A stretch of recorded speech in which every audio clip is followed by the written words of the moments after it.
Hey valued customer, so do you struggle with friendly fire? Do you get to the Cloud District very often? Oh, what am I saying? Of course you don't. Do you want to use a plasma cannon but still be able to take the pacifist moral high ground? Do you want to teach someone a lesson without catching a murder charge? Well then maybe you need the Merciful Weapon Fusion. As you can see, when attached to the weapon, it makes pleasant little ambient noises when being used and can be turned on and off with a swift action. And when activated, magically makes the weapon's regular damage non-lethal. So for those of you who don't know, or don't want to look at page 252 of the core rulebook, non-lethal damage works like any other damage, except for when you would finally deal enough damage to give the target the ultimate status condition, death. The target instead goes to 0 HP and becomes unconscious but stable. You can't just do that. Come on. Help!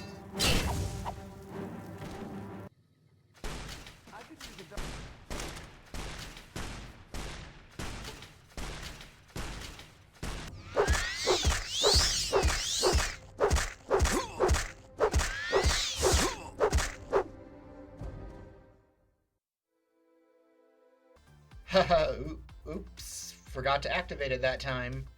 Now I know some of you are going to ask why it's even worth getting, because there are weapons that do non-lethal damage by default, and you can technically deal non-lethal damage with a regular weapon by taking a -4 penalty to your attack. Assumingly to hit a non-lethal area?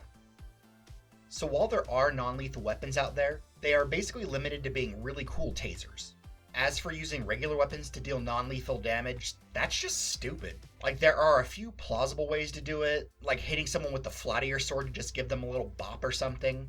Boys, give the doctor a little anesthesia. A winner every time, no blanks. Now, I'm going to be the first to admit that I don't know a lot about lasers or particles that have been superheated to be hotter than the sun. I'm more of a KAC weapon kind of guy, but could someone please tell me where the non-lethal switch is on this thing? And I know that there are places on your body where it's more survivable if you get hit, but please, for the love of God, don't try it out. Like, I want to see what videos and campaign Lance has been working on too, but not that badly. Like, I know rules as written, you can do it, but it just ruins my immersion to stay with a straight face. I want to non-lethally shoot this guy with my gun.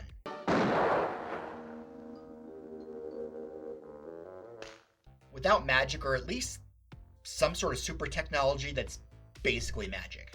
I know it's a weird hill to die on, but it's a good thing I brought extra water and ammo.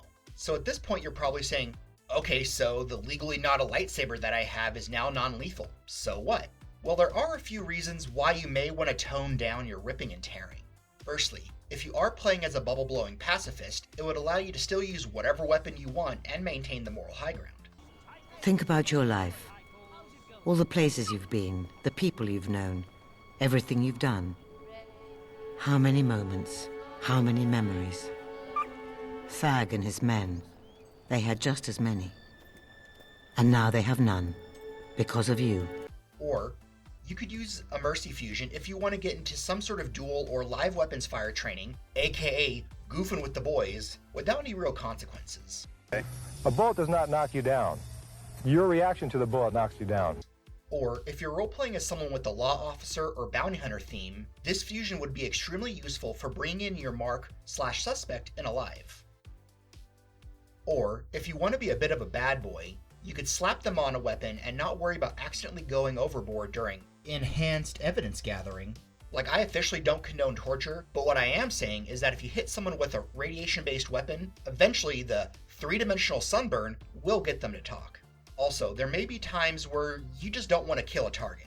For example, let's say that you have to break into an office building because it's secretly a front for the big bad evil guy. And while breaking in, Debbie from accounting sees you and rightly draws on you.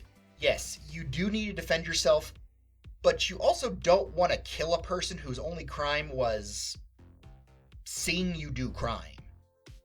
Now at this point I would usually talk about where you could get your hands on one of these, but since they're only a level 2 weapon fusion, you could probably get them at your local ANC or Adamant Alley pretty easily. But here's some food for thought for you DMs out there. For example, let's say you made a custom bad guy or boss for a dungeon, and after a few rounds, half the party is on the floor and bleeding. Instead of shattering the veil and being like, Hey guys, sorry, it looks like I made the monsters too strong. You could just say, Yeah, they had a mercy weapon fusion on the whole time. I guess you just couldn't hear those ambient little sounds because you were busy screaming and bleeding the whole time. Yeah, that's why you couldn't hear it. But it was on. It was on. or maybe one of the players is like, how dare this Waffle House not accept my expired coupon, and starts a physical altercation, and you don't want to have to punish the rest of the party. You could just say that Throckmorton, Slayer of Humbaba, aka the newest fry cook, just happened to have a merciful weapon fusion on his meat cleaver. That way, the whole party doesn't have to die just because one person wanted to be a Florida rascal. Well everyone, that's going to wrap up this episode. If you liked it, please give it a like, comment what you think of weapon fusions down below, subscribe if you haven't, and turn on notifications. And share this video with your friends.